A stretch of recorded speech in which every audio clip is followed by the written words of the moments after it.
Y'all know what time it is. We live here at Inglewood, right here, Teamwork Inglewood, and we talking about the early childhood learning. So this is with your boy Martin G, aka the Crime Chaser. This is our podcast. Make sure you share, listen, like, and we might take some phone calls, depend. But all right, let's get started, ladies. All righty. Welcome, welcome, welcome, everyone. My name is Kenya Reeves. I work here at Teamwork Inglewood. I am the early childhood learning outreach strategist.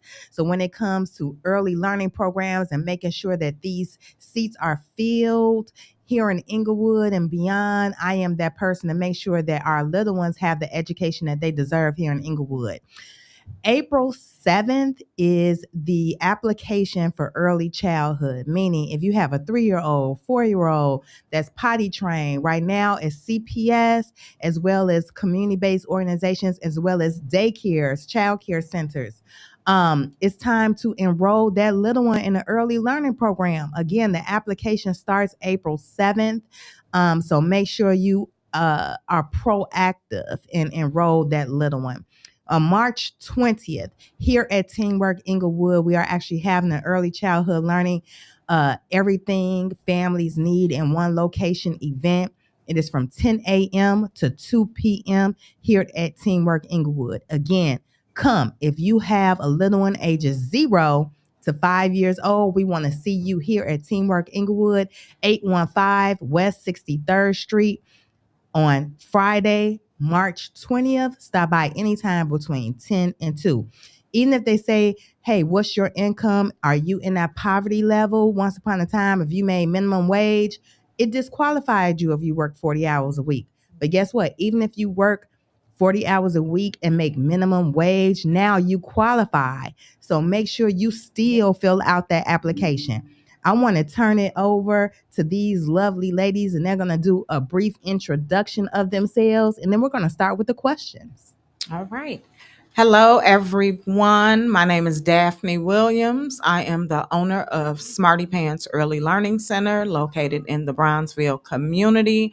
I've been an educator for over 25 years, a daycare owner for almost 20 years, and I am very happy to be here. I am now working as a workshop facilitator with Teamwork Inglewood, and I am just happy about sharing any resources and any tips I have for parents and daycare staff, just so that we can make sure these kids get on the right track and stay on the right track.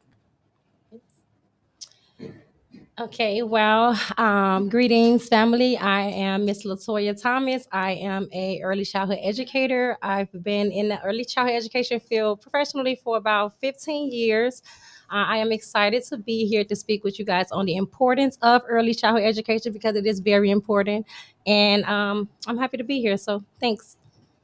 Hi, my name is Stephanie Moore, and I'm the Director of Early Learning Services with Allison's Infant Toddler Center, with many locations, but one of them located in Inglewood. I've been in education for about 20 years. The Putting the kids in school early is very, very important, and so we're just gonna jump into that. Hello, my name is Allison Perkins Caldwell. I am the CEO, Chief Executive Officer of Allison's Infant and Toddler Center. We've been in business for almost 25 years in the Inglewood community. This was our first location, 5522 South Racine. We have several programs that your family could benefit from. We have Head Start, Early Head Start, Preschool for All, and PI. All of these programs are completely free. We serve breakfast, lunch, and dinner Monday through Friday. We have free field trips, family fun nights. What do we have coming up? Sneaker ball for the entire family. We just do all kinds of good jams every month for the families, always promoting good family, wholesome values.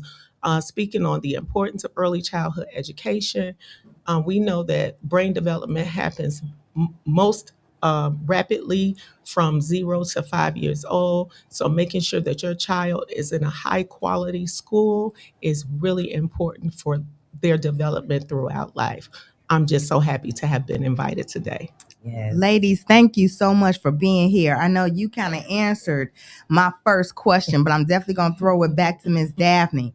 Why is early childhood education so critical between the ages of 0 to 5, specifically when it comes to what have you seen when it comes to parents who homeschool and parents who send their children to child care centers?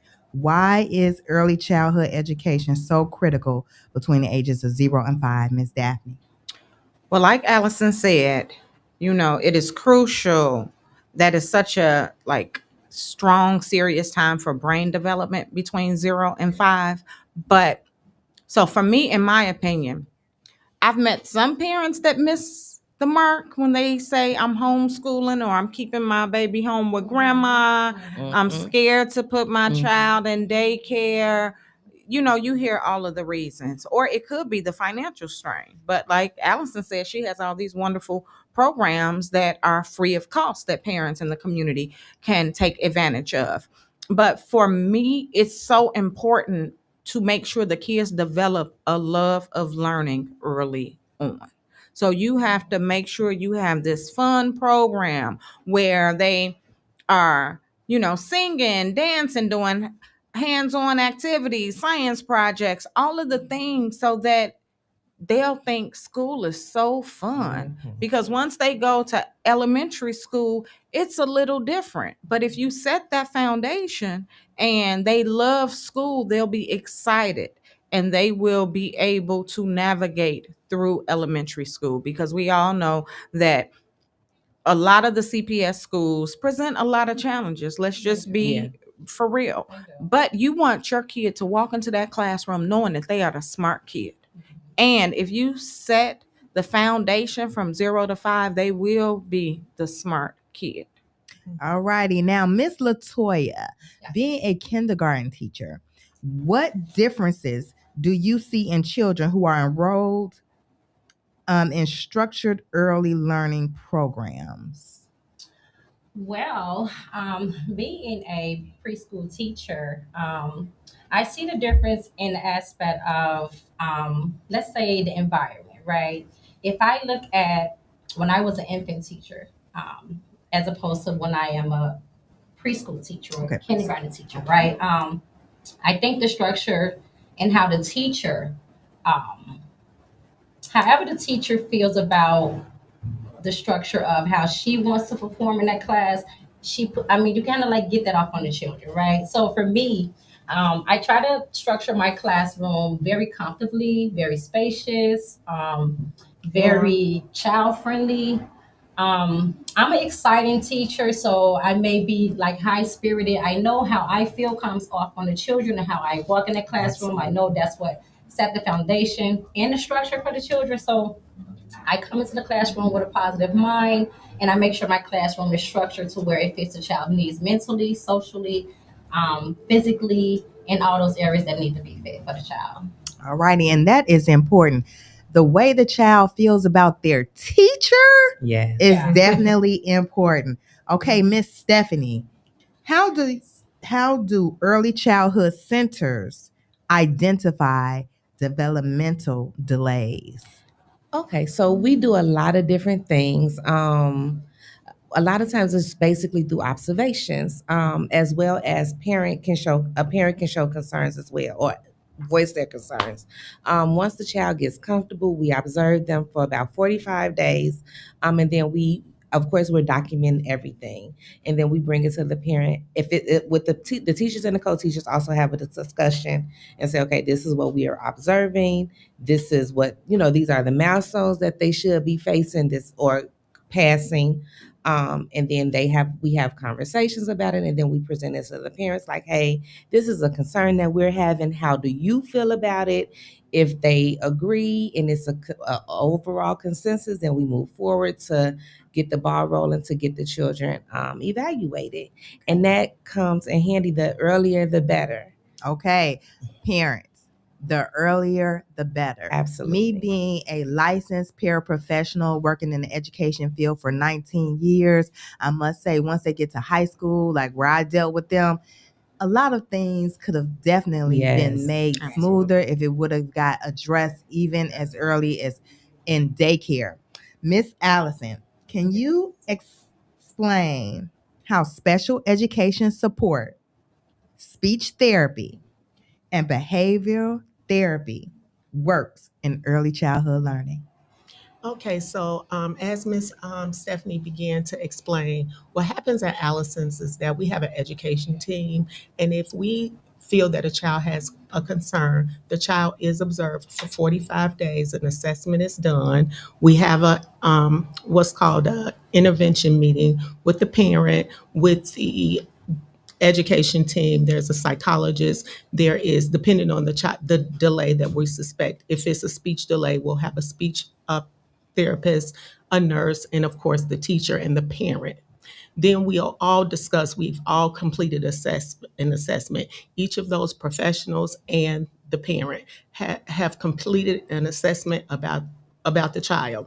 And then if we find that there is a delay, we develop what is called an IEP for the child, and the child begins to get services. So just say, because you mentioned speech therapists, if that child seems as if they have a speech delay, depending on how advanced that delay is, that child will get what's called minutes per week for that IEP. And so as that school, is our responsibility to ensure that that child is prepared for kindergarten. So while that child is in our educational setting, that speech therapist comes to the child care center and provides those minutes weekly. Sometimes the child is even bused to Chicago Public Schools if there is not a speech therapist that can come to the school.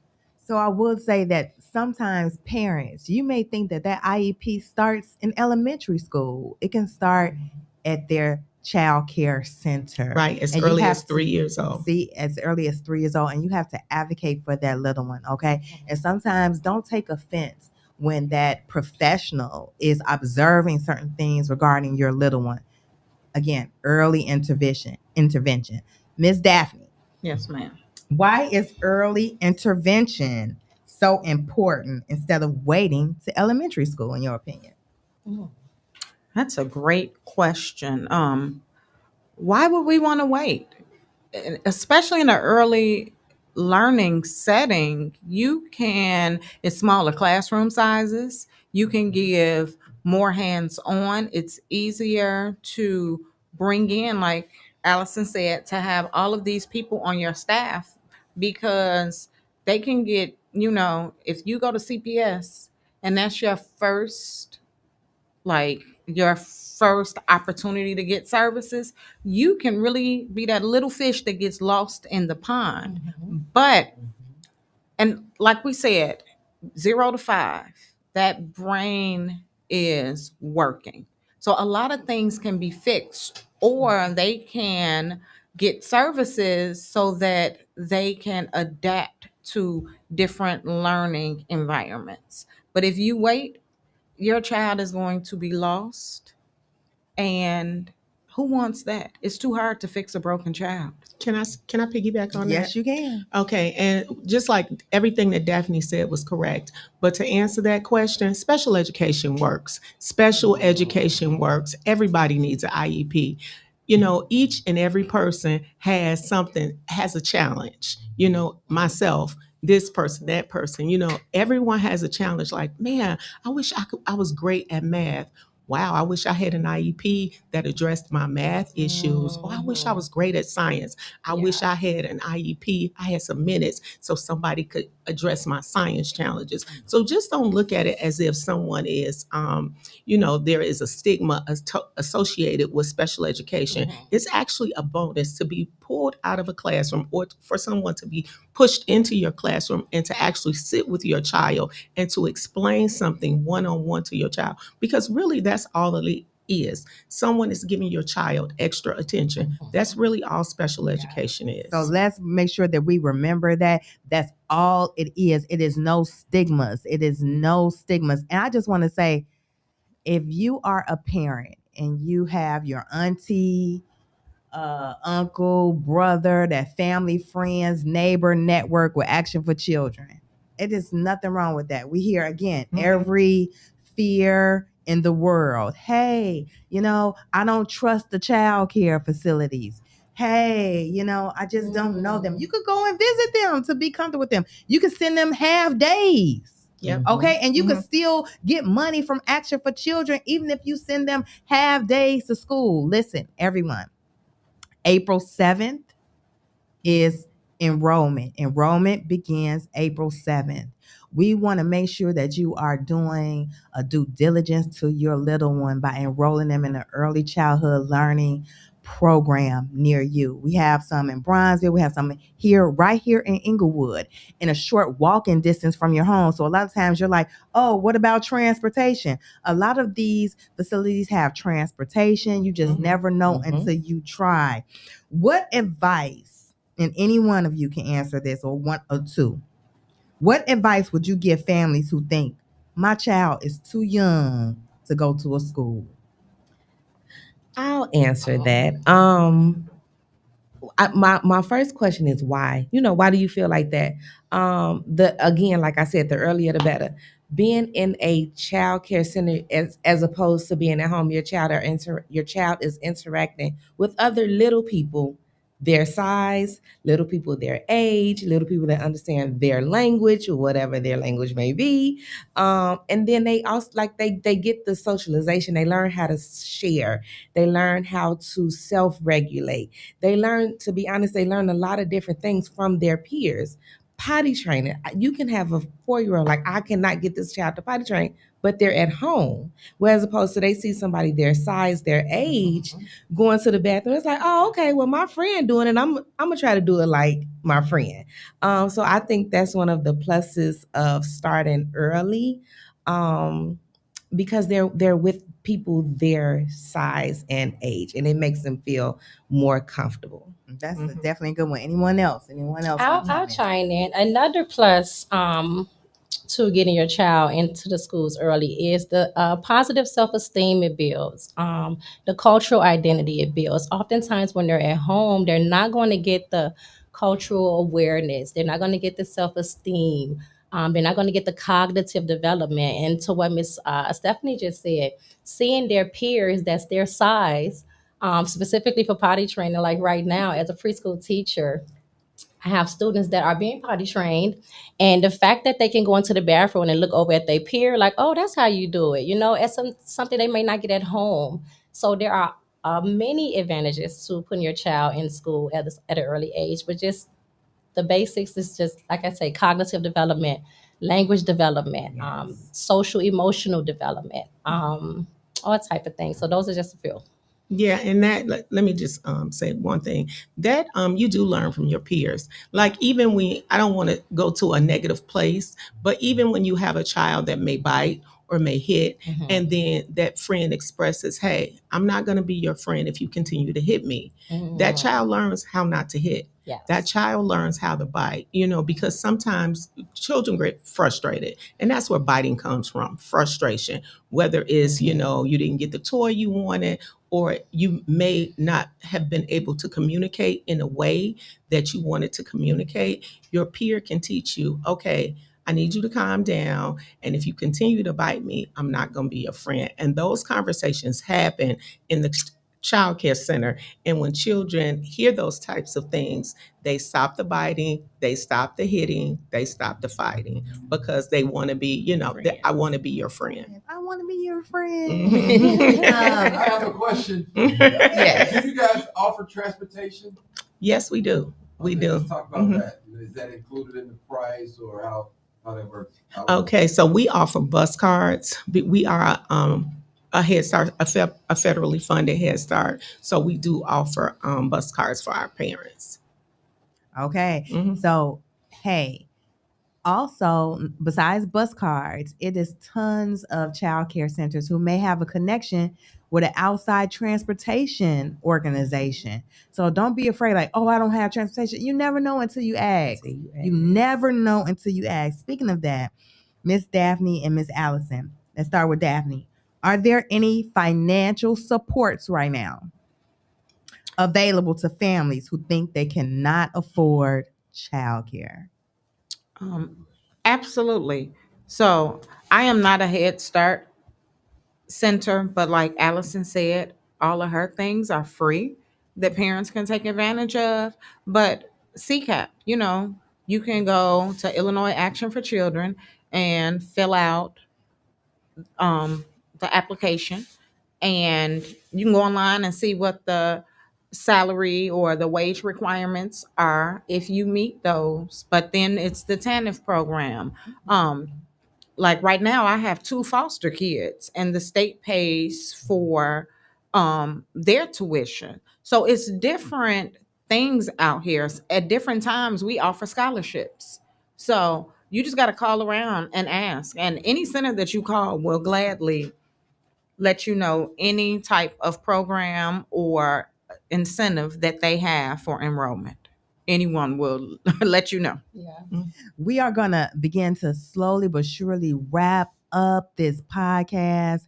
I want to say thank you, ladies, for coming on this wonderful Friday to come and educate our viewers on the importance of early childhood learning. If you are listening to us, it's time to make that call to that child care facility. It's time to say, okay, grandma right on is watching the time. baby. That was somebody calling. Somebody made that If call. grandma is watching that baby, it's time to give grandma a little rest. Have Yes, that day. yes. Just have that day. Yes. So the baby can have those social skills that they need.